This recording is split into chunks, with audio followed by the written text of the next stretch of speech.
Là, c'est l'envoi direct sur le FTP d'une version vierge de ZUI, normale, une version 8.10.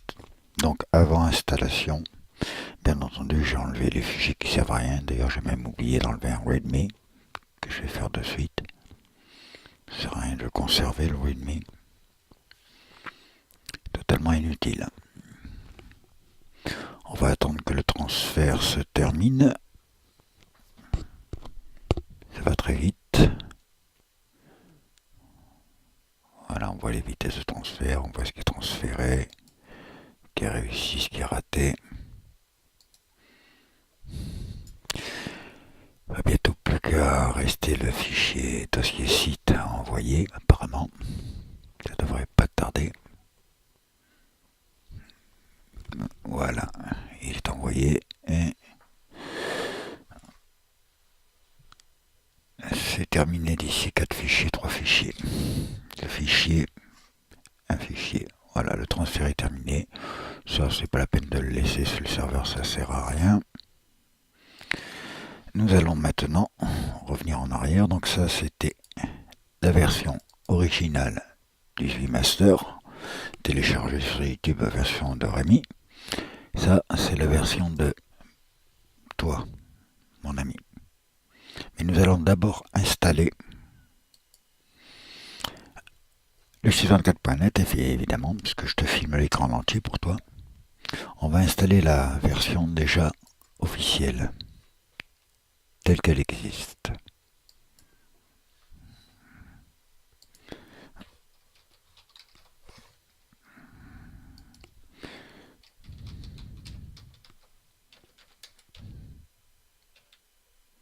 Alors, on fait une erreur de frappe, il vaut mieux revenir en arrière.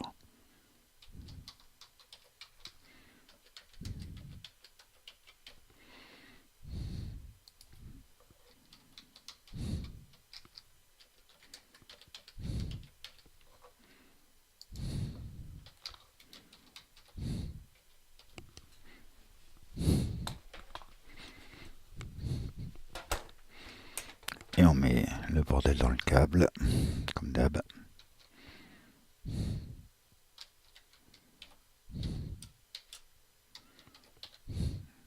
Logiquement, c'est bon. On va mettre Roger et on va mettre Nounours.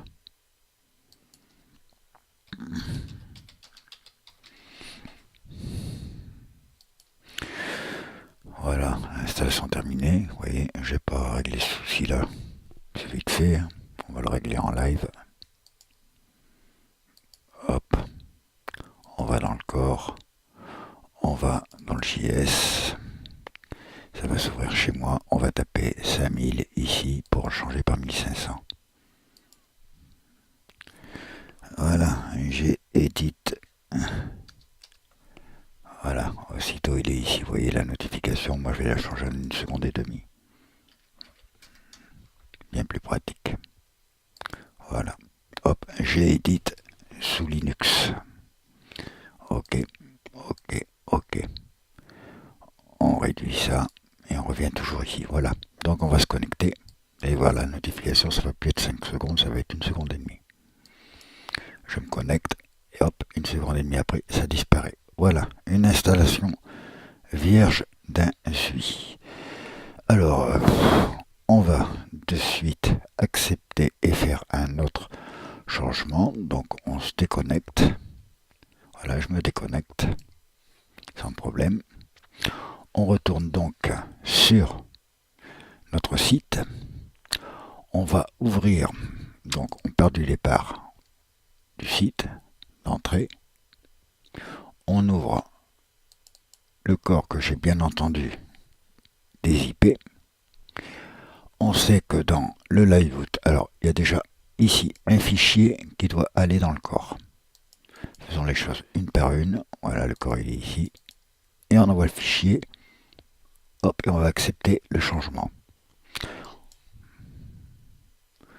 Remplacer, j'accepte, je valide. Maintenant, on va envoyer directement les fichiers tels que, voilà, je valide le remplacement sans problème. Vous voyez, aucun journal d'erreur pour l'instant. Pareil pour les modules.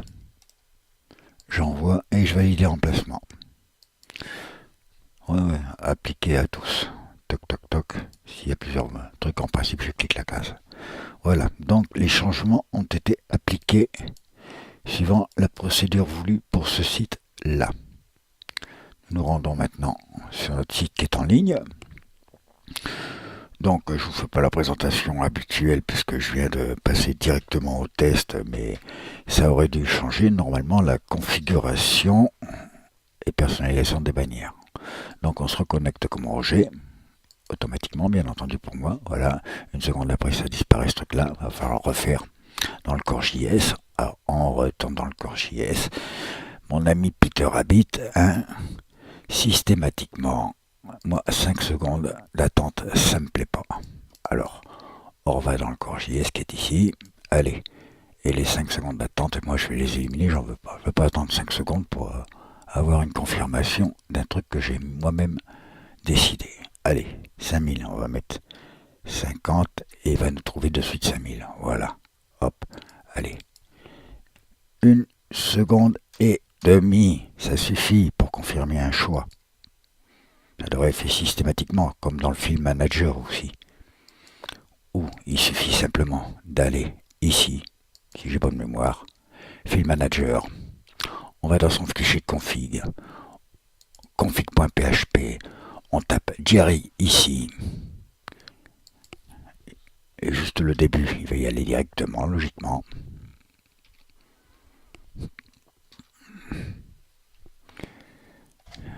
C'est vers la fin, je crois. D'ailleurs, je vais y aller même.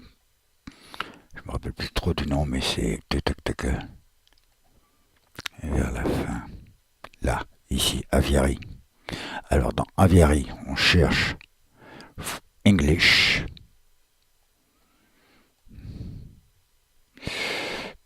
Voilà, ici, Aviary config. On a English. On va le mettre directement en français. Comme ça, les outils de l'éditeur d'images seront en français comme on le verra après. Voilà, j'ai enregistré, je ferme, j'accepte le remplacement et ça au moins c'est fait. Ce sont deux choses à faire de base avant d'envoyer un SUI. On revient donc là. Je suis connecté comme Roger Nounours, bien entendu. Je vais immédiatement vérifier la nouvelle config. Je ne m'occupe de rien d'autre. Je clique sur cette zone-là. La bannière, c'est nickel. C'est plaisant. Le fond de la bannière, c'est super. La mise en forme du texte, c'est super. Et choisir un logo, il n'y a pas de souci. Alors, mon titre du site, il s'appelle comme ça. On va le laisser comme ça provisoirement, puisqu'on est là à fin de test. On va choisir une bannière dans le site. Je vais prendre un désert. Je prends un désert. J'estime que ce sera ma bannière dans le site. Voilà mon désert. Je vais prendre comme fichier logo un iceberg. Allez, on prend l'iceberg et on dit ce sera notre logo. On enregistre. Notre logo il est bien là. Vous voyez, je vais même déconnecter en normal comme ça on voit l'accueil. Mon logo est là, mon titre de site est là, mon fichier est ici. Mon fond de site, mon désert. Ça marche impeccablement. On continue le test. On va mettre tout ça en dehors du site. Hop. Je le mets au-dessus du site. Ça demandera bien entendu du custom par la suite. Quand on est au-dessus du site, ça occupe toute la page et c'est normal, c'est une div. On réduit. On s'aperçoit que le logo n'apparaît plus. Effectivement, que ce soit en dehors du site ou au devant du site. J'aime bien mon fond d'écran sous Linux. Ça me fait penser au beau soleil. On remet le tout dans le site.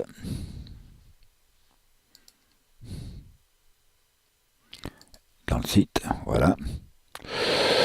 Hop, on enregistre. On est toujours dans le site, on voit bien. On aligne la bannière avec le contenu. Ça nous réduit la bannière. Vous voyez, on s'en aperçoit ici. Ça nous réduit la bannière. Donc on va l'enregistrer et on va aller voir un peu ce qu'il en est par rapport au contenu. Donc le contenu est ici et on s'aperçoit que ma bannière, effectivement, elle prend une dimension pas terrible. Ça peut s'arranger en mettant un fond. Alors, on continue, on revient là-dessus.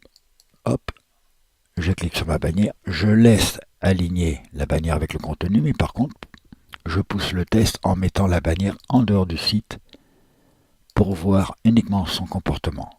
Il ne change pas, il ne s'aligne pas sur le contenu. Donc, pas de souci, je le mets dans le site. Vous voyez, automatiquement, ça a été décoché, ça c'est normal. On va cacher le logo. Je cache le logo. Hop, j'enregistre. Mon logo est caché, c'est impeccable. On passe pas par le site, c'est pas la peine, mais on va le faire par acquis de conscience pour faire les tests vraiment poussés. Hop, hop, hop, hop, hop. Voilà. On revient là, au réglage. On affiche le logo. On veut enregistrer. Bon, il y a toujours le petit bug de privilégiation, mais ça, c'est pas grave, c'est vraiment, vraiment, vraiment secondaire. Maintenant, on va supprimer le fond, mais voir le titre de son site. On supprime l'image de fond. Hop, on n'a plus d'image de fond. Hop, on fait enregistrer. Ça, c'est impeccable. Le logo, il apparaît toujours. On veut remettre une image de fond. On va repousser le test. On remet une image de fond. On va mettre du Meadows. On l'accepte. On a du Meadows et on a un logo. On veut changer le logo. On l'enlève. On veut plus de logo. C'est nickel. On a supprimé le logo. Voilà, on a un fond, le titre du site, bon, que j'ai pas personnalisé, qui est sur fond noir. C'est noir sur un fond noir, c'est pas joli, mais ça peut se faire après. On s'aperçoit qu'effectivement, le logo a disparu. On va faire un dernier test image. On choisit un logo. On va prendre, tiens, on reprend notre iceberg. On valide. On a validé. On va sur l'accueil. Donc on n'est plus en configuration normale. On a le titre qui est ici. On a notre logo, notre fond de logo, c'est-à-dire le fond de bannière. Maintenant, on dit qu'on va soit supprimer une image, soit l'autre. Chose qu'on ne pouvait pas faire avant. Là, je peux supprimer mon image et là aussi en même temps. Je supprime l'une, je supprime l'autre. Il n'y a aucun souci. Je vais en ajouter qu'une seule ici. Je vais la choisir. Hop. On va aller faire un petit tour dans l'espace. On prend le premier et on peut toujours choisir ou enlever sans problème. Là, je vais dire que c'est la Lune. Allez, zoom. Hop. Je ne vous montre pas le haut. Je fais enregistrer. Tout est fonctionnel, vous voyez. Fond de bannière. Le logo. Le titre du site. Aucun souci, j'adore cette version-là. Concernant les petits bugs, pas grand-chose. On va le voir par la suite.